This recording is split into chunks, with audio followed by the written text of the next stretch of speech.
Telega este o comună în județul Prahova, Muntenia, România, formată din satele Boșilcești, Buștenari, Doftana, Melicești, Telega, care este și reședința comunei, și Țonțești. Este situată în apropiere de orașele Câmpina și Breaza și de localitatea Brebu.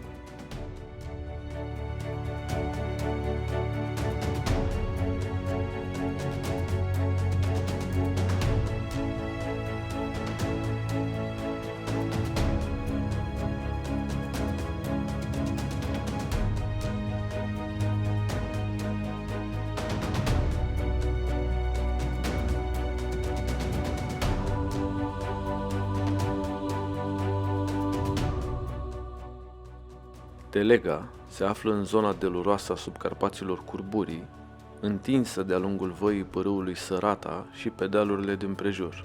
Altitudinea medie a localității Telega este de aproximativ 550 de metri, cel mai înalt deal din zonă, Măceș, având o înălțime de 815 metri.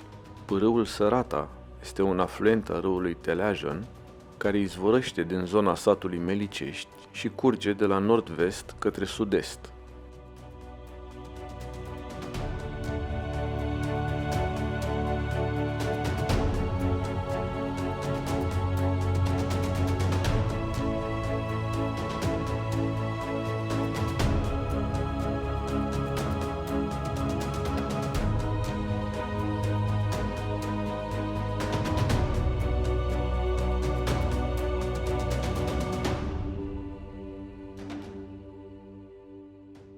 Telega este atestată documentar din anul 1562, din vremea domnitorului Petru cel Tânăr.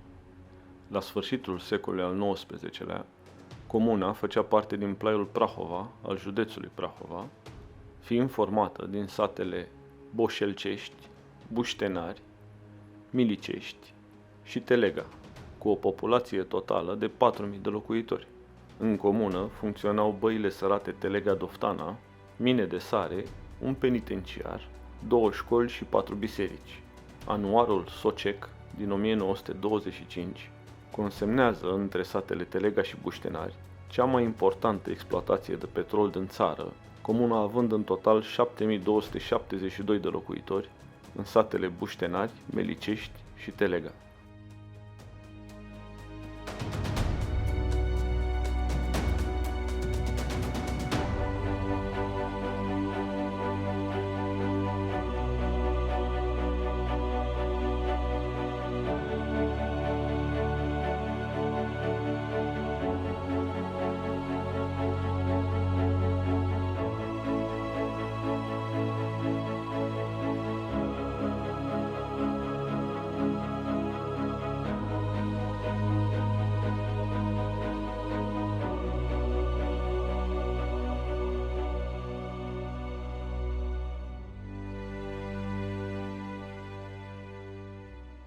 Comuna Telega a cunoscut perioade de dezvoltare și declin, strâns legate de exploatarea resurselor subsolului, la început sarea, pe urmă petrolul.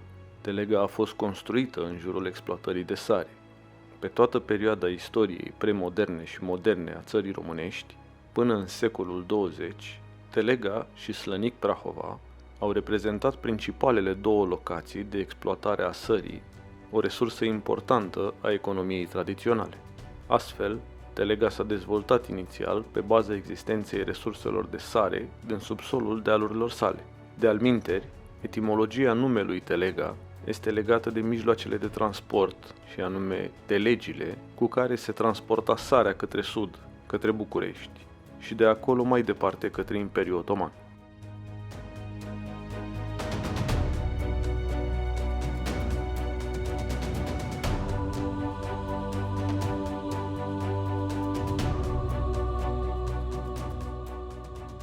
Telega a devenit cunoscută în trecut și pentru închisorile sale.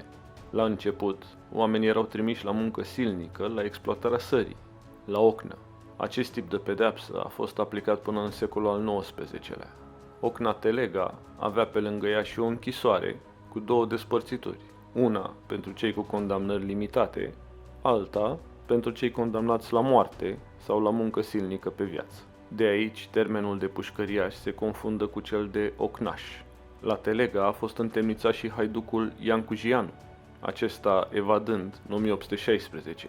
O referință cinematografică a acestei întâmplări poate fi găsită în filmul Haiducii al lui Dinu Cocea. Închisoarea este cunoscută mai ales pentru perioada interbelică, ani în care au fost întemnițați o serie de deținuți politici, unii capii mișcării comuniste, printre ei Gheorghe Gheorghiu Dej și Nicolae Ceaușescu. Aceasta a făcut ca ulterior, în perioada comunistă, închisoarea Doftana să fie transformată în muzeu istoric și loc de pelerinaj ideologic.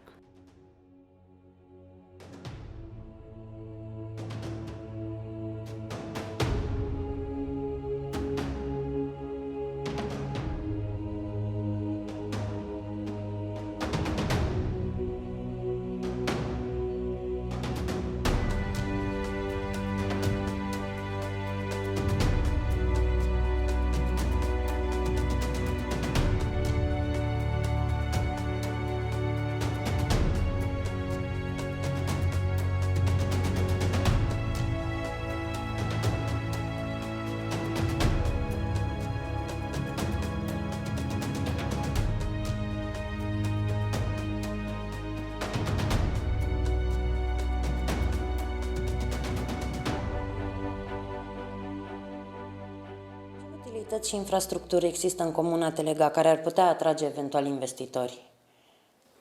La nivel de localitate avem rețea de apă, drumurile sunt reabilitate în proporție de 90%.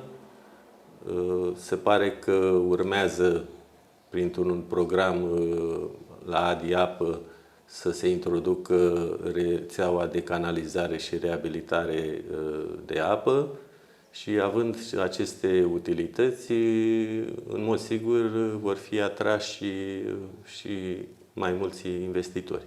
De altfel, avem deja exemple de investitori care au venit către Telega, cum este fostul penitenciar Doftana, care a atras atenția și a fost concesionat de un privat. Da, deoarece localitatea Telega nu are putere financiară să investească acolo, am reușit să concesionăm această locație. A depus proiectul pentru reabilitare și dezvoltare în zona respectivă, urmează să-și ia avizele și să înceapă lucrările acolo. Primăria Telega deja beneficiază de redevență, impozit pe clădiri și pe teren. Un alt exemplu este cel al băilor sărate din Telega, care poate fi exploatat de un investitor privat. Da, și băile Telega este unul din cele mai importante branduri ale localității. Din același motiv financiar, comuna nu poate dezvolta acolo o investiție majoră. S-a încercat, realizăm accesare de fonduri europene pentru reabilitarea băilor. Am consultat 2 firme de consultanță și ne-a spus clar, în momentul de față și următorii 4 ani, nu este nicio măsură în acest domeniu.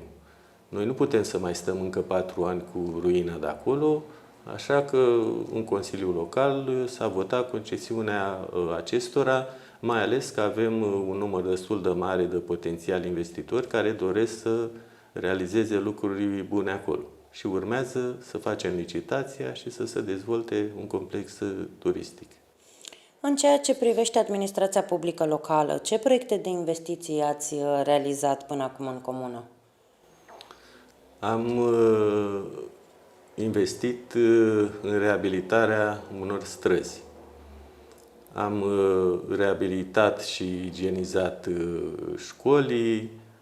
Urmează acum să depunem un proiect pe accesare fonduri europene, extindere rețea apă în satul Melicești.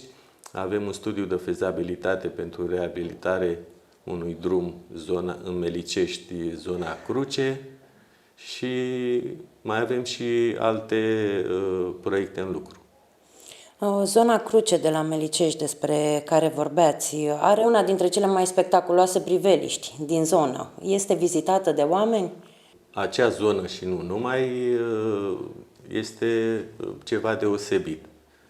Vin oamenii în zonă, în weekend și nu numai. Deja în zona respectivă a început să se dezvolte, să fac pensiuni, un investitor chiar urmează să facă un hotel acolo. Noi trebuie să profităm de aceste zone și de peisajul pe care îl avem. Mai sunt și alte locuri în comună care ar putea fi atractive din punct de vedere turistic, în afară de Crucea de la Melicești, Băile Sărate, fostul penitenciar? Mai avem, tot ca și brand al localității, tabăra din zona Telega. Acum urmează să ne transfere Ministerul Tineretului, să ne transfere clădirile și după aceea vom hotărî ce vom face cu respectiva zonă. Oamenii din comună, ce fel de îndeletniciri au?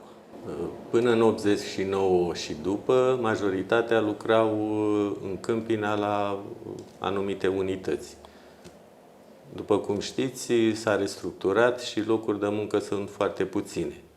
Mulți au plecat din zonă, cei care mai lucrează sunt destul de puțini și unde și-au găsit fiecare un loc de muncă, alții sunt crescători de animale, fiecare cum a putut să se descurce.